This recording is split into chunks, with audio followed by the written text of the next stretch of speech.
आप लोगों ने सुना तो होगा, लेकिन उसके ऊपर विचार शायद नहीं किया होगा।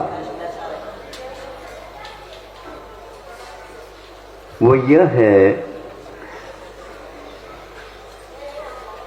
समुद्र में मछलियां रहती हैं और मछलियों का भोजन भी वहीं पर उन्हीं मछलियों का ही होता है प्रायः। किंतु बड़ी मगरमच्छ मछली वगैरह होते हैं, वे बहुत कुछ समय के बाद भोजन करते हैं। जो किया है भोजन, उसको वो अच्छे ढंग से जब तक नहीं पचता तब तक दूसरे की ओर नहीं देखते। ये तो हुआ वो बड़ी मछली की बात, किंतु एक छोटी मछली भी रहती है तो वो मछलियों को खा नहीं सकती, इतनी छोटी रहती है। लेकिन वह मछली के कानों में रहती है, मछली के कानों में रहती, जिसको तंतुल मच्छ बोलते हैं, चावल के बराबर। किंतु इस दृश्य को देख करके वह हमेशा विचार करती है, देखो ये बड़ी मछली आंखें बंद करके सोई है और इसके मुख में कई हजारों मछलियां प्रवेश करती हैं और बाहर आती हैं और ऊपर ये भीतर जाती आती रहती है। ये तो पागल है। इसके स्थान पर यदि मैं बड़ी मछली होती, सुन रहे हो, तो एक को भी नहीं छोड़ती। अब बताओ, जिसने कुछ भी खाई नहीं वह भी, और जो खाती है वह भी नरक गति में जाते हैं। किंतु सप्तम पृथ्वी में जाकर के जब दोनों पंचेंद्रिय हो जाते हैं, उस समय उन्हें जाते स्मरणाधिक हो जाते हैं। अब वहां पर जाने के उपरांत वह सोचती है, दोबारा हमें इस प्रकार का कार्य नहीं करना चाहिए। और नार के जीव ही ऐसे होते हैं जो मरना चाहते हैं, बाकी सभी गति के जीव और जीना चाहते हैं, क्योंकि यहाँ पर विषयों का भरमार है। उसके सेवन करने के लिए वे हमेशा तत्पर रहते हैं। क्योंकि वहाँ पर पंचेंद्रिय के विषय मिलते नहीं, यदि मिलते हैं सारे के सारे प्रतिकूल ही मिलते हैं। प्रतिकूलता में नारकी जीव सोचते हैं मर जाऊं तो अच्छा, लेकिन छूट नहीं सकता, उसका अकाल मरण नहीं होता। और आप लोगों को यदि मरण आने को होता है तो मैं और जीऊं और जीऊं और जीऊं सोचता। ये जीवन मरण का खेल किसके ऊपर चल रहा है? आपने जो अतीत में भाव किए हैं उसके अनुसार गति का बंद हो गया है। गति का बंद होने के उपरांत, आयु का बंद होने के उपरांत उसका किसी भी प्रकार से समापन नहीं हो सकता जब तक वह पूर्ण नहीं हो। सोच लीजिए, विचार कर लीजिए। इसी प्रकार स्वर्गों में भी होता है। स्वर्गों में भी कल नहीं परसों बताया था, सुनो बच्चों बैठ जाओ, सुनता नहीं, ठीक क्या करता है? सारे लोग तो सुन रहे हैं, तुम्हें काय में लगी है। अब नरकों में एक प्रकार से हो गया तो देवों में भी ये स्थिति है। बहुत लंबी आयु तक रह करके भी वे आत्मा के स्वभाव के बारे में न सोचकर वहां पर विषयों में ही रमते रहते। एक को विषय नहीं मिलते, इसलिए मरण की इच्छा कर रहा है, और ऊपर वाले अभी छूटे नहीं तो अच्छा, अभी छूटने लग जाता है, उस समय वो रोता है। सुन रहे हो? नरकों में हमेशा हमेशा रोता रहता है, तो स्वर्गों में अंत समय में 6 महीने में रोने लग जाता है। ये सारा वैभव हमारा छूट रहा है। सारा का सारा परिवार, वहां पर परिवार नहीं रहते हुए भी आगे पीछे के भोग में जो होने वाले या हो गए हैं उनके बारे में सोचता रहता है। वैचित्र यह कर्मों का है, वैचित्र उस आयु का है जो उस क्षेत्र में जाकर के उसको छोड़ देता है जहाँ से आने में देरी है, लेकिन जब पक्की हो जाती है बात तो कुछ भी अच्छा नहीं लगता। ये कुछ भी अच्छा नहीं लगना ज्ञान की दशा में होना चाहिए, तो वह कर्म की निर्जरा के लिए कारण होता है, किंतु ज्ञान के नहीं, अज्ञान के कारण हम उसको और बनाए रखना चाहते हैं। इसको आप भूल जाओ।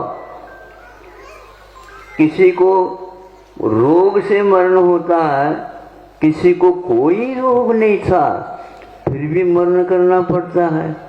बड़े बड़े महापुरुष हुए हैं, दीर्घ संगन का उदय रहता है और उनको कभी रोग प्राय करके नहीं होते, लेकिन फिर भी इन लोगों का अकाल मरण भी होता है। भावों में एक ऐसा चक्र रहता है जिनके कारण दीर्घ संगन होते हुए भी यूं ही मरण को प्राप्त हो जाता है।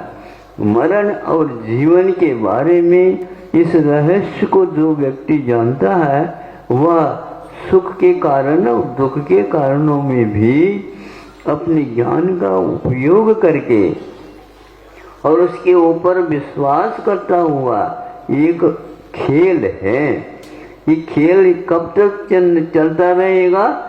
जब तक आप उसको खेलेंगे नहीं है तो अपने आप ही बंद होता है, किंतु खेल समाप्त होने के उपरांत भी उसी ओर नजर रखना ये अज्ञान का काम है। बच्चे कभी भी ऐसे नहीं करते। वो अपने बरसात के दिनों में वर्षा होती है तो मिट्टी को अपने पैरों पर चढ़ा देते हैं, घरौंदा जिसको बोलते हैं आप लोग छोटे बच्चे। तो बनाते रहते हैं और जो ही घर के भीतर से आवाज आती है, बेटा रसोई तैयार है, तो क्या करता है वो? जिसको बनाता उसको बिगाड़ देता है अपने हाथ से। उसकी कितनी निरीहता है देखो। खेल को खेल समझो, यह भी एक खेल है आप लोगों का।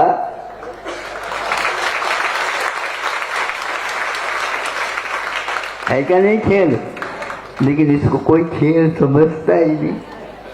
रोते हुए बैठ जाते हैं, जाने वाला भी और जिसका जाने वाला है वो भी। ये जा रहे हैं।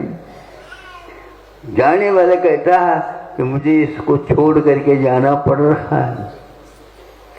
इस प्रकार आप लोगों की कितने बार जन्म हुए और कितनी बार मरण हुए, इसकी गिनती भगवान भी नहीं कर सकते।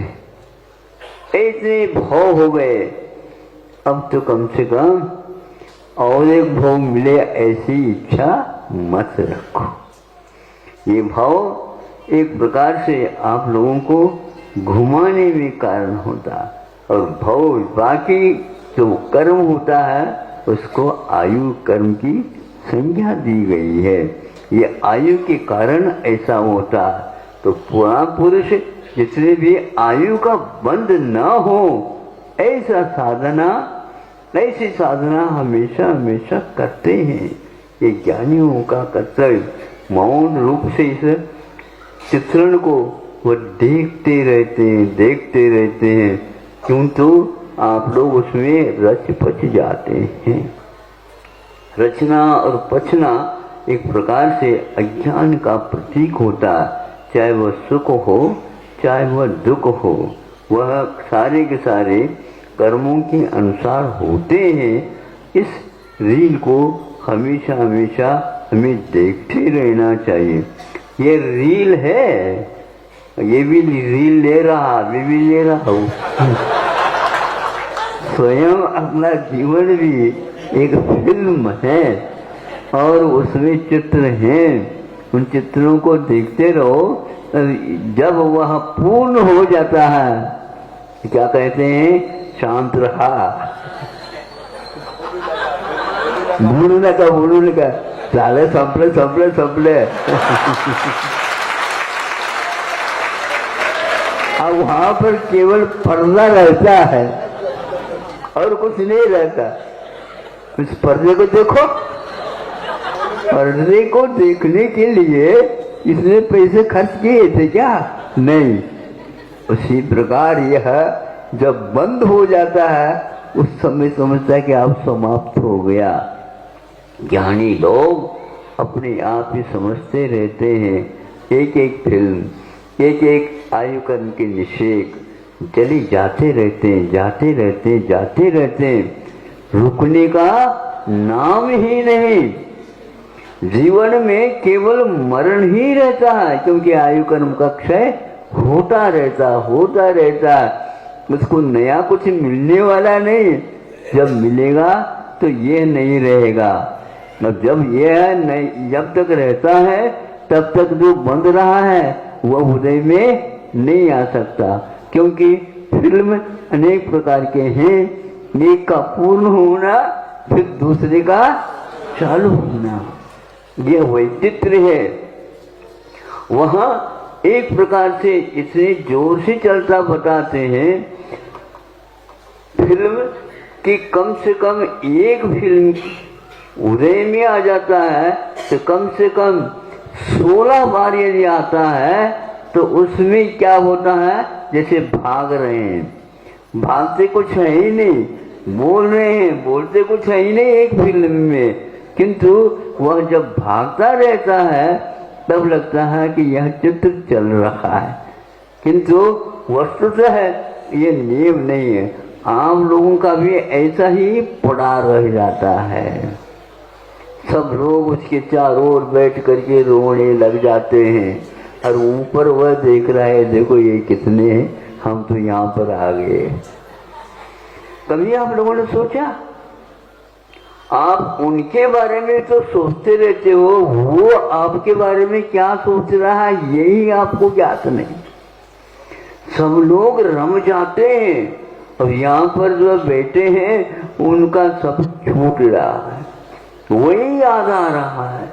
इस नश्वरता के बारे में आप लोगों को समझना चाहिए कि नश्वरता प्रति समय नष्ट ही हो रहा है, उसमें नए सिरे से कुछ जुड़ नहीं रहा है। क्योंकि फिल्म 3 घंटे का है तो 3 ही घंटे का है, उसको वापस ले नहीं सकते। उसी प्रकार आप लोगों का भी जीवन या व्यतीत हो रहा है, उसको वापस ला नहीं सकते। इसलिए आप लोग इसको बहुत समझदारी के साथ खर्च करो। खर्च करने की बात ही नहीं है, खर्च होता ही जा रहा है और आपको उस संबंधी हमेशा हमेशा रकम का मतलब धन लगाना ही पड़ता है और लगाना ही चाहिए। उस लगाने से पूर्व में आपको जो अर्जित किया है उसको बड़ी सावधानी के साथ वैसे जैसे खर्च करना नहीं चाहते, उसी प्रकार के आयु कर्म के क्षणों को बेकार खर्च नहीं करना चाहिए। आप लोग टाइम पास करते हैं। टाइम पास का अर्थ क्या होता है? बोरियत हो गई है, नहीं समझे, मन नहीं लग रहा है, इसलिए और किसी काम में लगा देना, ये ठीक नहीं है। ज्ञानी लोग इसको लग तो रहा है, वो चल रहा है, इसका उपयोग करो। उपयोग करने वाला व्यक्ति एक क्षण में भी इतना अर्जन कर सकता है, उसका ठिकाना नहीं होता। इसलिए कर्म निर्जरा के विषय में एक समय में असंख्यात गुणी कर्म की निर्जरा होती है। आगम का वाक्य बहुत महत्वपूर्ण है। एक उवासी लेते समय जो क्षण होते उसमें असंख्यात गुणी कर्म की निर्जरा आप कर सकते हैं। इसीलिए धर्म ध्यान किया जाता है। धर्म ध्यान करने का उद्देश्य क्या है बताओ? हाँ, पंचेंद्र के विषयों को मांग करने के लिए नहीं है ये, किंतु इसमें कोई तथ्य नहीं है, किंतु सार रहित है। ये जान करके प्रत्येक क्षण जो कर्म का उदय आ रहा है, महाराज क्या करें, कभी कभी मन लगता है और कभी कभी बोलो नहीं लगता। तो कहाँ लगता है बताओ? कहीं खुट्टी है जिसमें वो लग रहा है, हाँ? लटका हुआ है, लगता है तो कहाँ लगता? कहीं न कहीं लगता रहता है, इन्हें उसी को वह देखता रहता है। इसी का नाम दुर्ध्यान माना जाता है। स्मृति समन्वयहार इसके शब्द दिया है, हमें वही स्मृति में आता रहता, उसको नहलाते हुए उसमें समता रखना ये ज्ञानी का कार्य होता। बहुत बार बड़ा सोचते तो है, लेकिन समता आती नहीं। अरे आप लोगों ने उसको भगा दिया, घर से बाहर निकाल दिया, वो कैसे आएगी? ज्ञानी के कमरे में हमेशा समता रहती है, तो मोही के कमरे में ममता रहती है। अब क्या चाहते हो बताओ? हाँ, समता है ममता? देखो दोनों में हम आपको सही अर्थ बता देते हैं। समता में समान राग द्वेष नहीं करना, सम समीचीन रूपेण अतति व्याप्नोति संचेते वह समता। ये समता की व्याप्ति है। और ममता का अर्थ मम मम, यानी मेरा। मेरा स्वभाव क्या है? मम मैंने मेरा, और ता मैंने अपना धर्म। तो मेरा स्वभाव क्या है, इस प्रकार चिंतन करना भी ममता है। समझ में नहीं आया आप लोगों को? व्याकरण जिसने समझा है, ममता मैंने मेरापन। मेरापन किसमें है? इंद्रियों में नहीं, इंद्रिय विषयों में नहीं, किंतु मेरा स्वभाव उपयोगो लक्षणम उसमें है। उस ज्ञान के द्वारा ममत्व के विषय में, मेरेपन के विषय में, मैं कौन हूँ इस विषय में चिंतन करना ममता है। और नहीं तो समता रखो, राग द्वेष नहीं करो, ये समता है। दोनों बहनें हैं हमारी, नहीं समझे? ये दोनों बहनी वे क्या है? हाँ, ये तो सिरपुर का है काम, नहीं व्याख्या है। भाषा का चमत्कार यही है।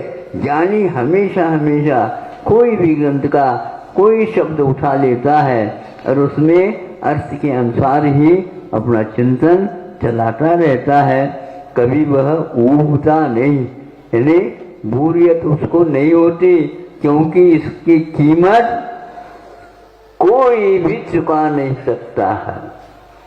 स्वर्ग का सारा वैभव भी मिल जाए, मनुष्य भव के एक क्षण मिलना बहुत महंगी है चीज। बाजार में आई तो है, लेकिन हमारे पास पैसा नहीं है तो कुछ भी नहीं, इसलिए बाजार में जाओ नहीं। और पैसा होता है तो बाजार में ही चले जाते हैं और खरीदते हैं। आप लोग चमत्कार को ही विशेष महत्व देते हो, किंतु चित्त चमत्कार को कम से कम महत्व दिया करो। तो इस प्रकार समता और ममता याद रखोगे, दोनों हैं, दोनों में कर्म ईर्ष्या करना सीख लो। अहिंसा परमो धर्मः। चलो परम पूज्य समसुम्य आचार्य भगवान विद्यासागर जी महामणि राज की। आज आचार्य जी के प्रेरणा से सदलगा में एक हथकरघा चल रहा है और उस हथकरघा को कर्नाटक शासन द्वारा विशेष पुरस्कार, प्रथम पुरस्कार मिला है। जो बुनकरों का प्रदर्शन था उसमें सदलगा का पहला नंबर आ गया है और कर्नाटक शासन द्वारा उनको पुरस्कृत किया जा रहा है। ऐसे अनेक लोगों को रोजगार सदलगा के माध्यम, सदलगा हथकरघा के माध्यम से मिला है और इसको कर्नाटक शासन ने भी उसका काम देख लिया और उनको प्रथम पुरस्कार दे दिया है।